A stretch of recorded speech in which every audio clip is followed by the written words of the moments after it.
Commander, something you need? I like to know my crew. Mind if I ask you a few questions? I can see where this is going. You did a background check on me, didn't you? Well, I'll tell you the same thing I told the captain. You want me as your pilot. I'm not good.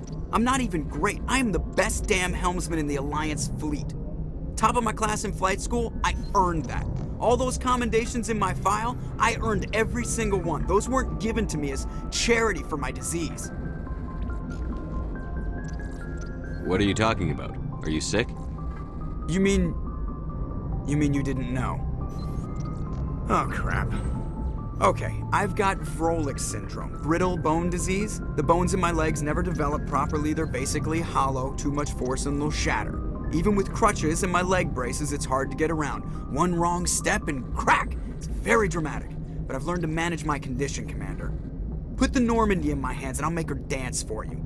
Just don't ask me to get up and dance unless, you like the sound of snapping shin bones. I need to know more about this Vrolik syndrome if I'm putting my ship in your hands. Yeah, of course you do. It's an extremely rare condition. Nobody knows exactly what causes it. Genetic, maybe.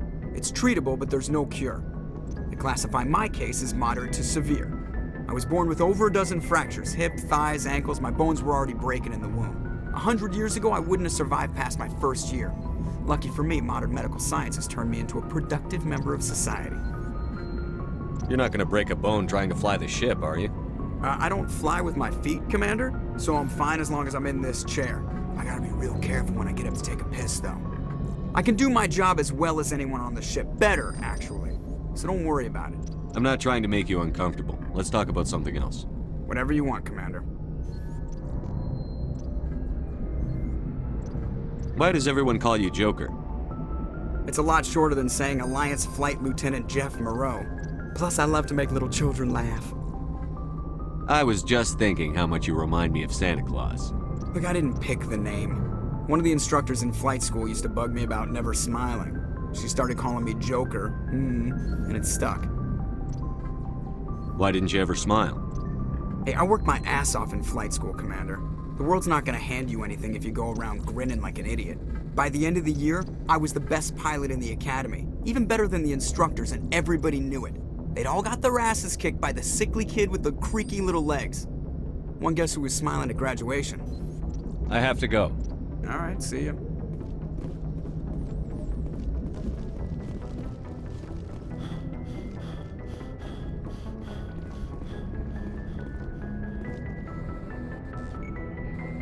If anyone has to take over for Captain Anderson, I'm glad it's you. I'm not sure about having non-humans on our ship, though.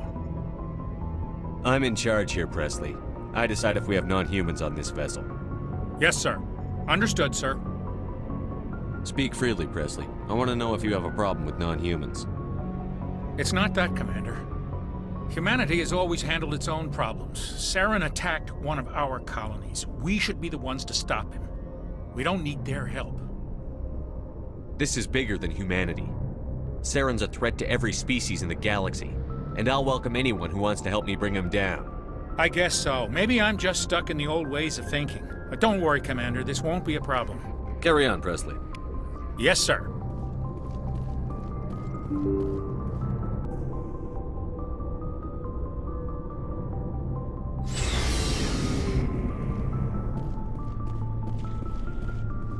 Nice ship you've got, Shepard.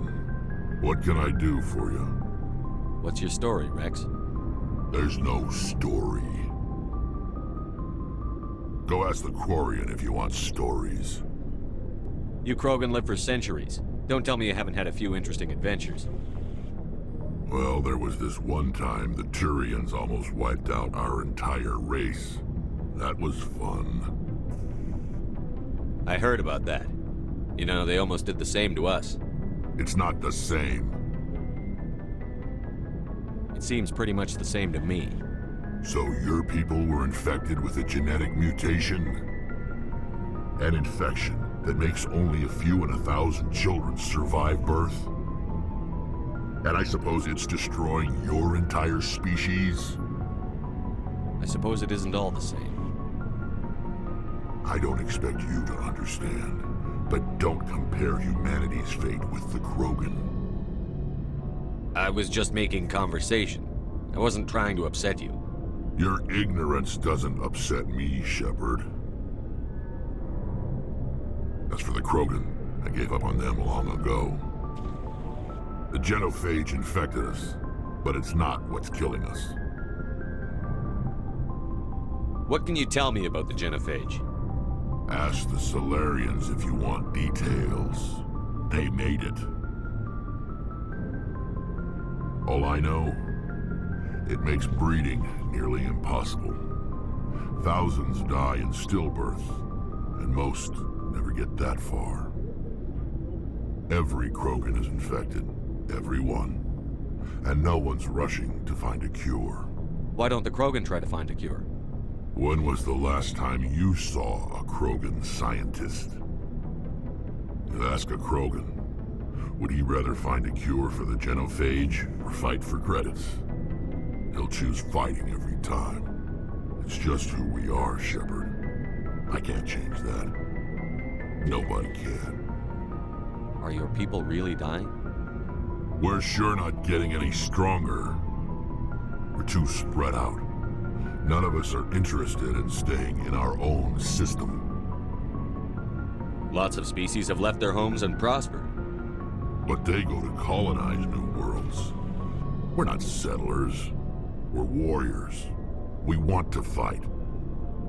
So we leave. Hire ourselves out. And most of us never go back. So long, Rex. Shepard.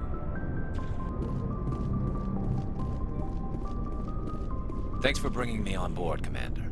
I knew working with a Spectre would be better than life at CSEC. Have you worked with a Spectre before? Well, no, but I know what they're like.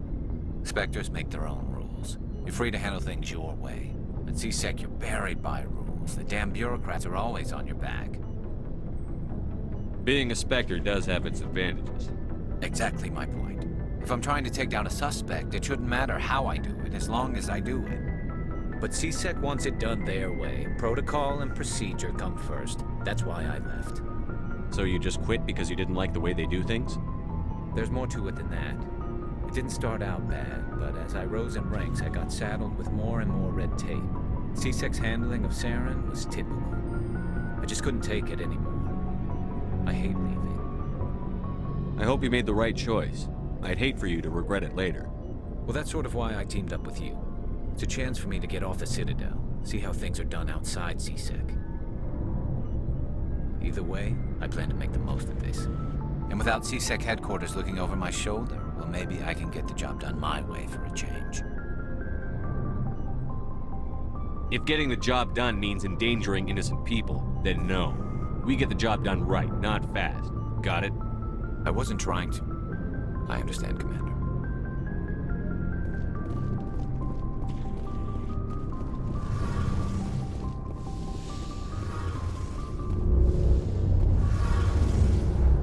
Hey, Commander, you know that Quarian, Tally? She's been spending all her time down here asking me about our engines. I'll tell her to leave you alone. What? No, she's amazing. I wish my guys were half as smart as she is. Give her a month on board and she'll know more about our engines than I do. She's got a real knack for technology, that one. I can see why you wanted her to come along. I figured she'd be a real asset to the team. You got an eye for Tally, Commander, but I'm guessing that's not why you came down here. Carry on, Adams. Aye, aye, Commander. Your ship's amazing, Shepard. I've never seen a drive core like this before. I can't believe you were able to fit it into a ship this small. I'm starting to understand why you humans have been so successful. I had no idea Alliance vessels were so advanced. The Normandy's a prototype. Cutting-edge technology. A month ago, I was patching a makeshift fuel line into a converted tug ship in the flotilla. Now, I'm sitting on board one of the most advanced vessels in Citadel space. I have to thank you again for bringing me along. Traveling on a vessel like this is a dream come true for me. I had no idea you found ship technology so interesting.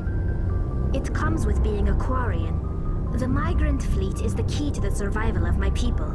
Ships are our most valuable resource. But we don't have anything like this. We make do with cast-offs and second-hand equipment. We just try to keep them running for as long as we can. Some of the fleet's larger vessels date all the way back to our original flight from the Geth. I can't believe your fleet's still using ships that are 3 centuries old. They're constantly being repaired, modified, and refitted. They aren't pretty, but they work. Mostly. We've tried to make ourselves as independent as possible on the flotilla, grow our own food, mine, and process our own fuel. But some things we just can't make on our own. A patch to maintain the hull integrity requires raw materials we just don't have. That's why our pilgrimages are so important.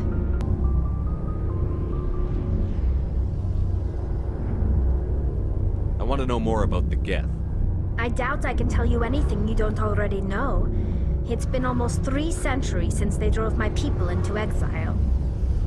All I know is the story of their origins. What they were when we created them, and how they turned on us. Interesting.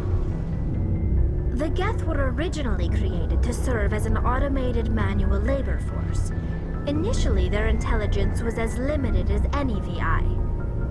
Over time, we made small modifications to their programming to allow them to perform more varied and complex tasks, bringing them closer and closer to true AI status. How come the Council didn't step in and stop you? This wasn't true AI research. We may have been skirting the bounds of the law, but we never did anything that was actually illegal. The changes were so insignificant, so gradual, that we were able to control them. Or so we thought. But one thing we underestimated was the power of the neural network. 1 million Geth thinking simultaneously created an inherently unstable matrix. So, the Geth share brain power?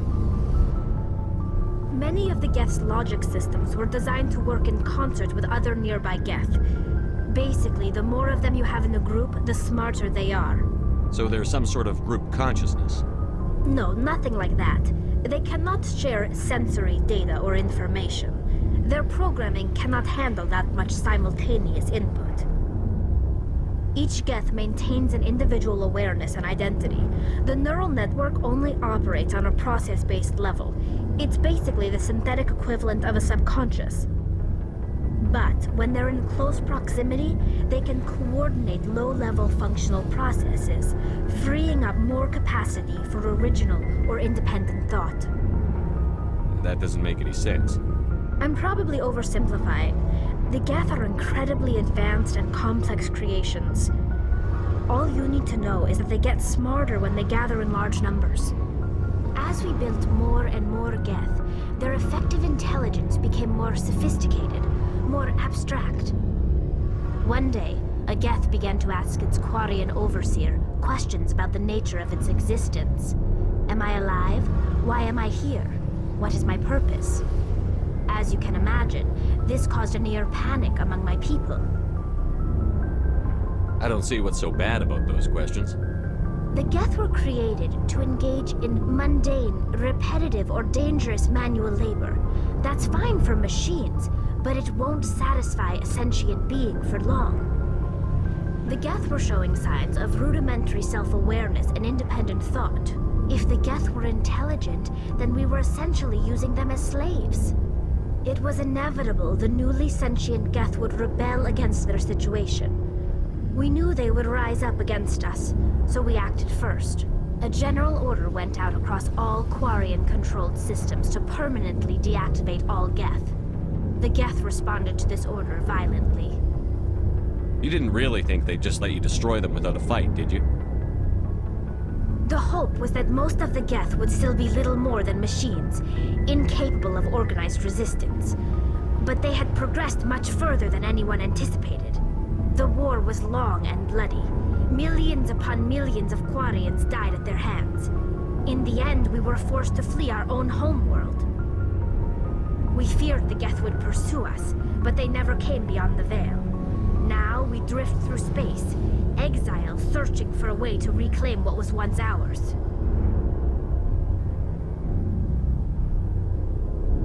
It's hard to feel sorry for you. Your ancestors tried to wipe out another species.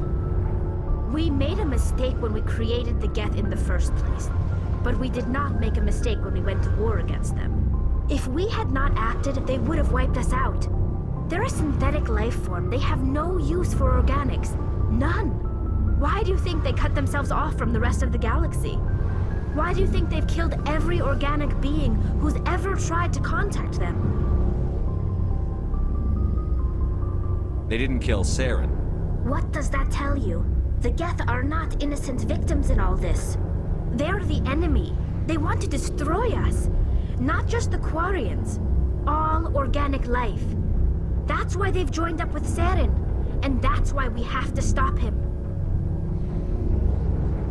Tell me about your people. Our lives aren't easy. Resources are scarce, and we are constantly on the move. Everything we do must in some way contribute to the continuation of the migrant fleet. There are 17 million Quarians in the flotilla, and each of us relies on the others for survival. The bonds among my people are strong. Unfortunately, we have had to surrender many of the freedoms and civil liberties other species take for granted. What kind of freedoms? Well, it's illegal for parents to have more than one child. If our population grows too much, it would strain our resources to their breaking point. Of course, we also can't allow our numbers to become too few. If our population is in decline, the rule against single births is temporarily repealed.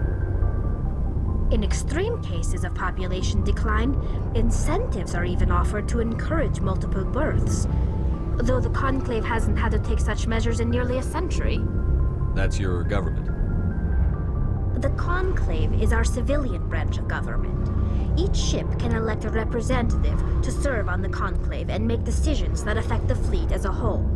On matters that affect an individual ship, however, the captain has the final say. It's a tradition that dates back to the early days, when the fleet was governed by martial law. Fortunately, most captains nowadays are smart enough to have an elected council from their crew to give them advice and guidance. So the ultimate power rests with elected officials. In practice, the Conclave and the respective council for each ship tend to set the rules that govern our daily lives. But in theory, we are still under military jurisdiction. The 5 top-ranking military officials in the fleet serve on the Admiralty Board. These 5 have the power to overrule any decision by the Conclave in case of emergency. To do so requires unanimous agreement among the Admiralty, and they can only do this once. After that, the entire board must resign their posts. It's a safeguard that served us well.